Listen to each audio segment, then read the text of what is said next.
This is the Ninja OG751 Woodfire Pro outdoor grill. I picked it up because my building doesn't allow propane or charcoal on the balcony, and I missed having that smoky outdoor flavor. I've been cooking on it for a while, everything from weeknight chicken to weekend ribs.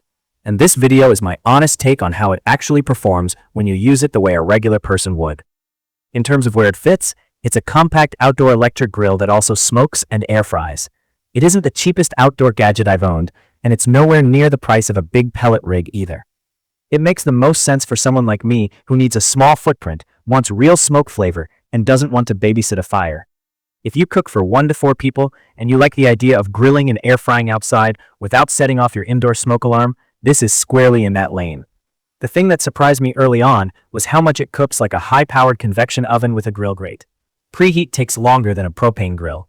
The display will say it's ready, and technically you can start, but I get better sear if I let it run an extra 5 to 10 minutes after the add food prompt.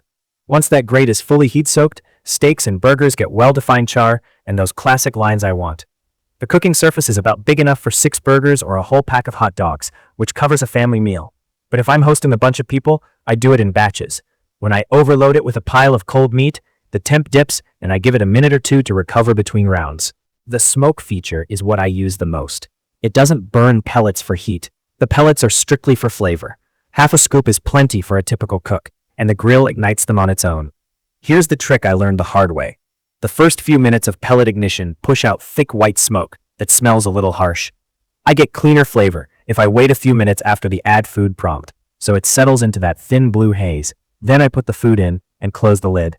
The flavor is legit smoky, not a bottled liquid smoke vibe. It's different from a big offset or a charcoal pit.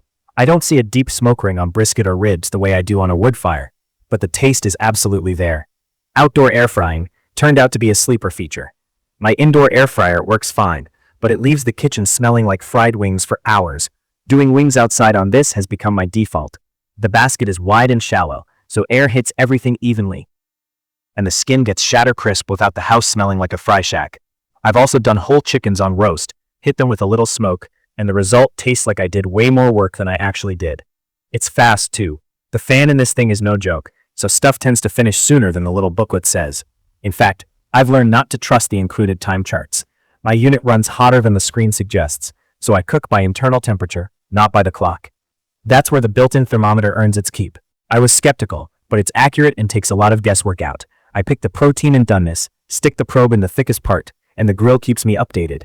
I can step away to prep sides without hovering over the lid.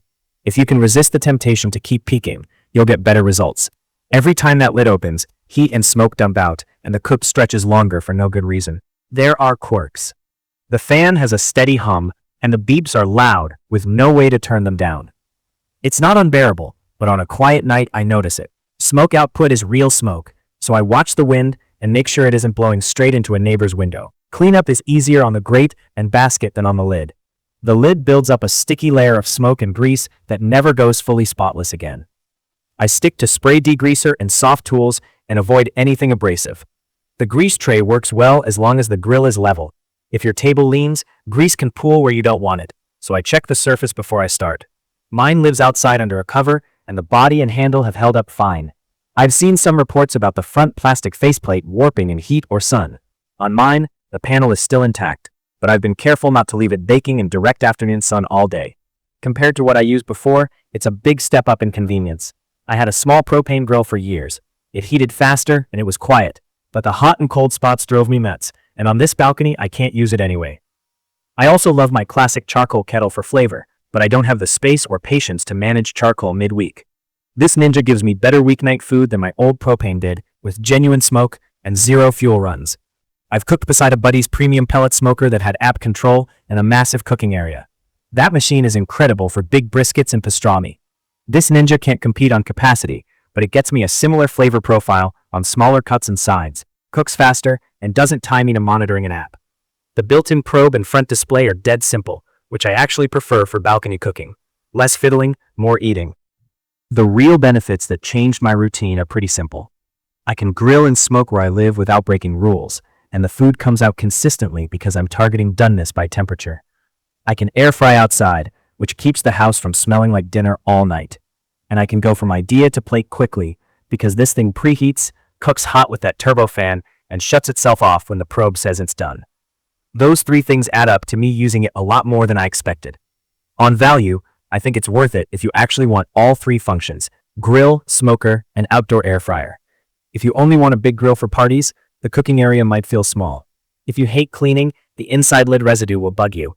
But in my situation, it replaced a propane grill I can't use, a small smoker I wouldn't have room for, and my indoor air fryer on warm days.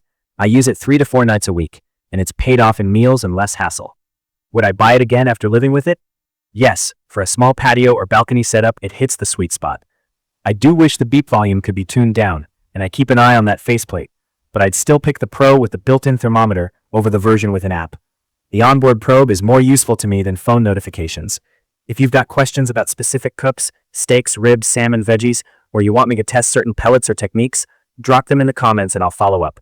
If this was helpful, hit subscribe so you don't miss the next video, and let me know what you want to see me try on this grill next.